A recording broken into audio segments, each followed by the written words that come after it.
এবার সরকার ভারতের সাথে যে গোলামি চুক্তি করছে, 10টা গোলামি চুক্তি করছে, যেখানে বাংলাদেশের স্বার্থে সংশ্লিষ্ট কোনো চুক্তি নাই। তিস্তার ব্যাপার আসে নাই, পানি বন্টনের কথা নাই, অবৈধভাবে বর্ডারের মধ্যে আমাদের জনগণকে হত্যা করতেছে, সেই ব্যাপারে কোনো চুক্তি হয় নাই। কি চুক্তি হয়েছে? আমাদের বাংলাদেশের বুকের উপর থেকে ট্রেন লাইন ভারতে যাবে, আজকে বাস ভারতে যাবে, আজকে নৌবন্দর ভারত ব্যবহার করবে না। বাংলাদেশের জনগণ বেঁচে থাকতে শেখ হাসিনার এই গোলামি চুক্তি বাস্তবায়ন হতে দেওয়া হবে না ইনশাআল্লাহ।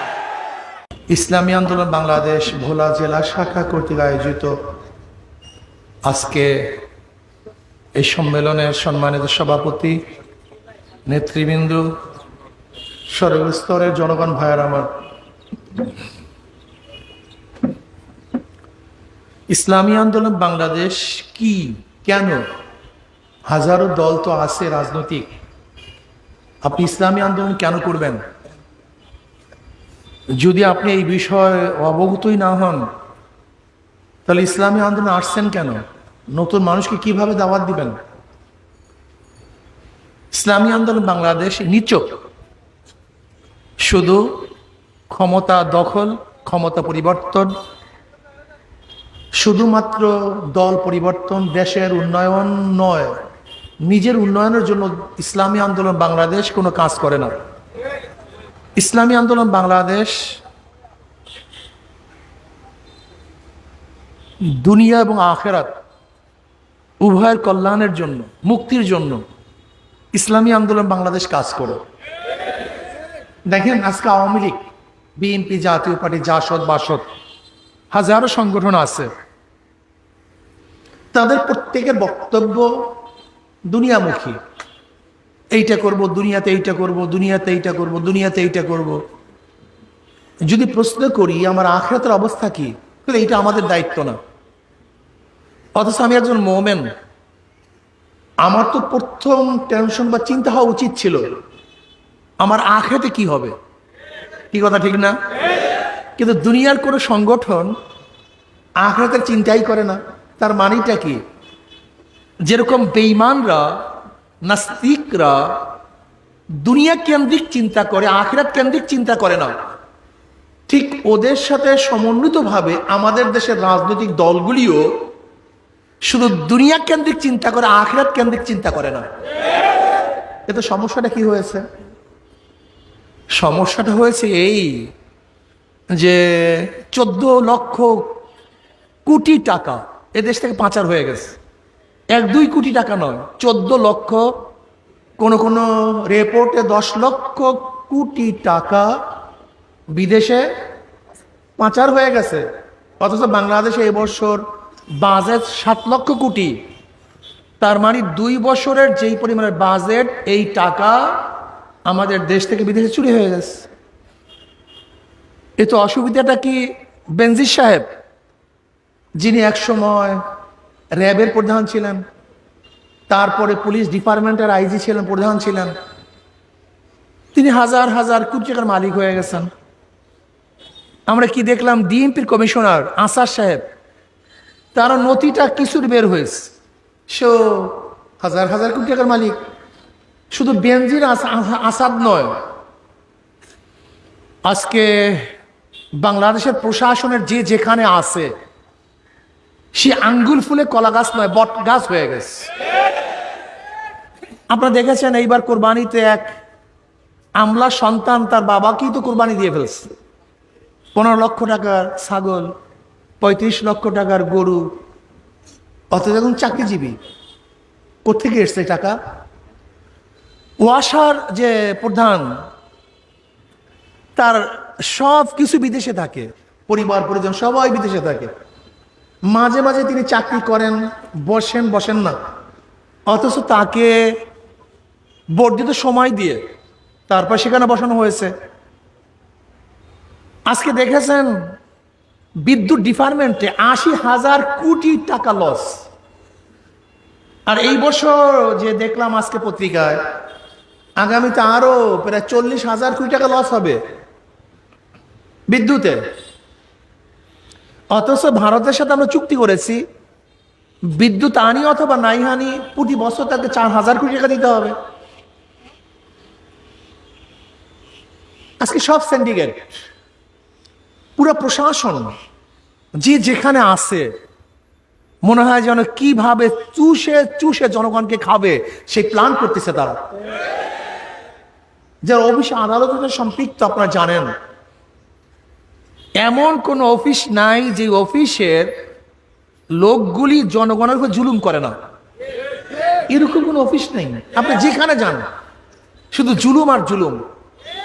বিদ্যুতের অবস্থাটা কি এই বছর জুনের বিদ্যুৎ বিলের অবস্থা আপনারা সবাই জানেন, 2 গুণ 3 গুণ 4 গুণ বিদ্যুৎ বিল, চিন্তাও করা যায় না। গ্যাস বিল বাড়ানো হচ্ছে, ট্যাক্স বাড়ানো হচ্ছে, জমি রেজিস্ট্রেশন করবেন সেখানে কি পরিমাণের টাকা যে বাড়ানো হচ্ছে যা চিন্তাও করা যায় না।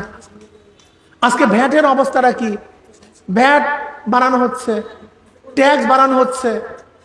আজকে সব কিছু জনগণের উপরে, জনগণ বলির পাঠা, চুরি করবে ওরা, দিতে হবে আমাদেরকে। আপনি কি জানেন ভ্যাটের অবস্থাটা কি? আপনি পণ্যের দাম 100 টাকা লিখছেন, কত টাকা?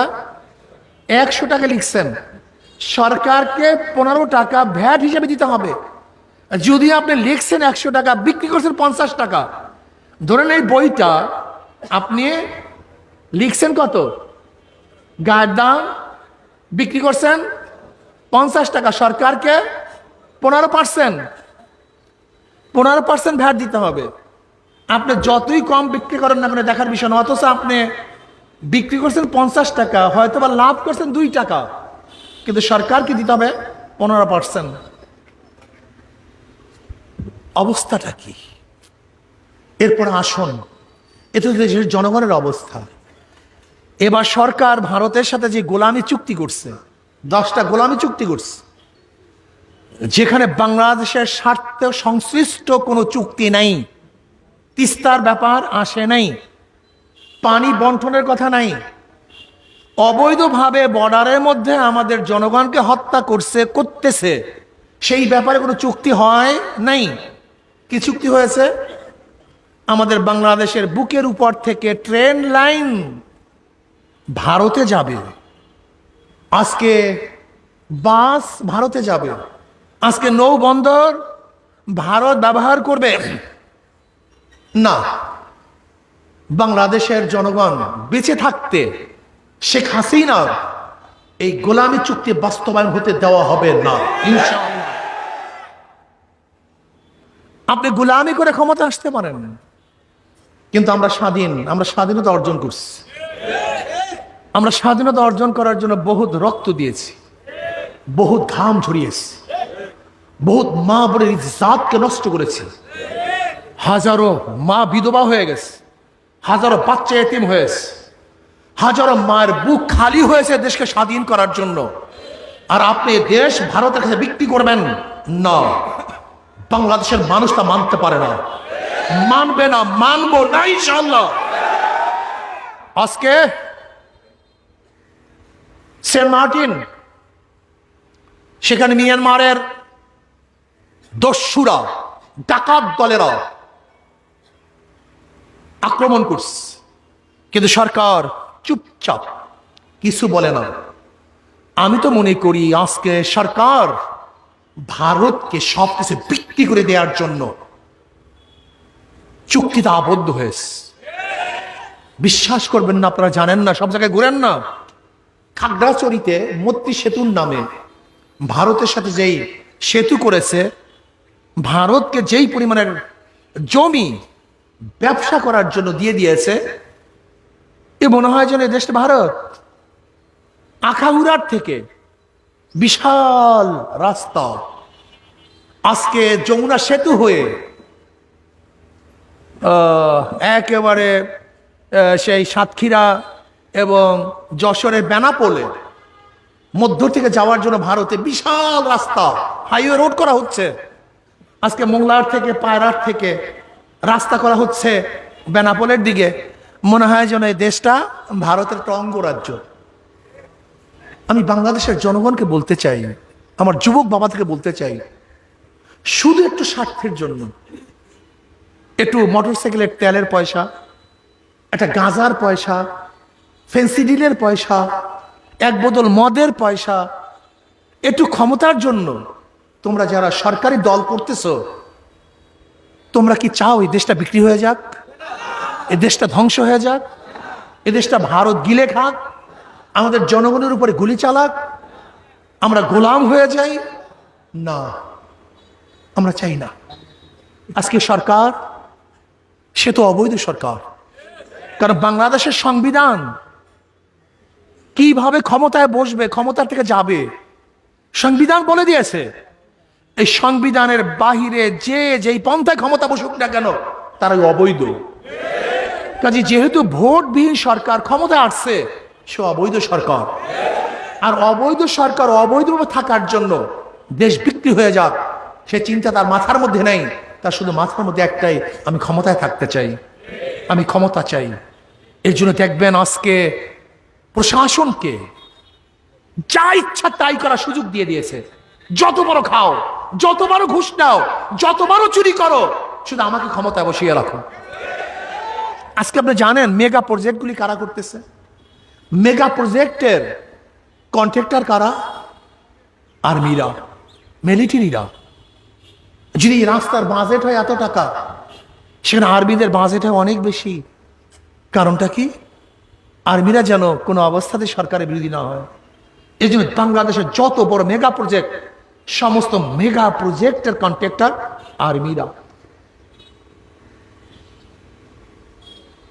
আজকে চালের অবস্থা কি, ডালের অবস্থা কি, নুনের অবস্থাটা কি, নিত্য প্রয়োজনীয় দ্রব্য অবস্থাটা কি? ঔষধের দাম হু হু করে বাড়তেছে, প্রতিদিন বাড়তেছে ঔষধের দাম।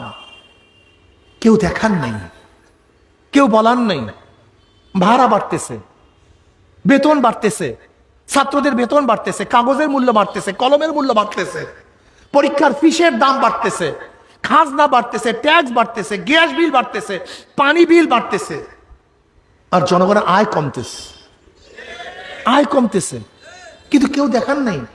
ঋণ খেলাফি, আজকে যে পাকিস্তানকে গালি দেই, যে ভারতের অনুসরণ করি, জানেন তাদের ঋণ খেলাফির অবস্থাটা কি আর আমাদের ঋণ খেলাফির অবস্থাটা কি? শ্রীলঙ্কা 1 নম্বরে আছে, আমরা 2 নম্বরে আছি ঋণ খেলাফির দিক থেকে। অথচ বাংলাদেশের জনগণের টাকা, আপনার আমার টাকা ব্যাংকে রাখি, আর ওই সমস্ত রাঘব বোয়ালরা সেই টাকা নিয়ে আর টাকা ফেরত দেয় না। সব চুরি হয়ে যেতেছে, সব ধ্বংস হয়ে যেতেছে। আমি সচেতন নাগরিকদেরকে বলবো, সচেতন হন। ভারত আজকে সাপের মতো আমাদের দেশকে গ্রাস করার চক্রান্ত করতেছে। আমরা ইনশাল্লাহ প্রস্তুত আছি, আমরা ইনশাল্লাহ প্রস্তুত আছি। আমরা জীবন দেব, রক্ত দেব, কিন্তু বাংলাদেশের জমিনের উপর থেকে বিনা মূল্যে, বিনা চুক্তিতে, স্বার্থবিহীন ট্রানজিট দেব না, ইনশাআল্লাহ দিতে পারি না। এই ভারতের সাথে অবৈধ গোলামি চুক্তি বাংলাদেশের মানুষ মানতে পারে না। কাজে আসুন, দেশকে বাঁচান, ইমানকে বাঁচান, ইসলামকে বাঁচান। আজকে সরকার শিক্ষা ডিপার্টমেন্টের মধ্যে শিল্প সংস্কৃতির নামে আমাদের প্রত্যেক মুসলিম সন্তানদেরকে গান বাজনা শিক্ষা দেওয়ার প্রোগ্রাম হাতে নিয়েছে। আজকে আপনারা দেখেছেন স্বাস্থ্য সুরক্ষার নামে আমাদের বাচ্চাদেরকে বেহায়া বানাবার চক্রান্ত করতেছে। আপনি বিশ্বাস করতে পারবেন না, সেখানে যেই সমস্ত কথা লেখা আছে যে একজন ওস্তাদ তার সামনে একজন ছাত্রকে এবং ছাত্রীকে পড়াতে পারে না। কাজে আসুন, সব জায়গাতেই চক্রান্ত চলতেছে। এই দেশকে বাঁচাই, ইমানকে বাঁচাই, জনগণকে বাঁচাই, এই দেশের ভূখণ্ডকে বাঁচাই। আল্লাহ পাক আমাকে এবং আমাদের সবাইকে ইসলামী হুকুমত কায়েম করার জন্য সর্বোচ্চ চেষ্টা করার তৌফিক দান করেন। আগামী ইউপি নির্বাচনে যেন আমরা ভালো রেজাল্ট করতে পারি, এখন থেকে ইনশাআল্লাহ আমরা চেষ্টা করব আল্লাহ আমাকে আমাদের সবাইকে কবুল করে নেন। নবীন যারা অংশগ্রহণ করেছেন আল্লাহ পাক দুনিয়া এবং আখিরাতের জন্য আমাদের সবাইকে কবুল করে নেন। আল্লাহুম্মা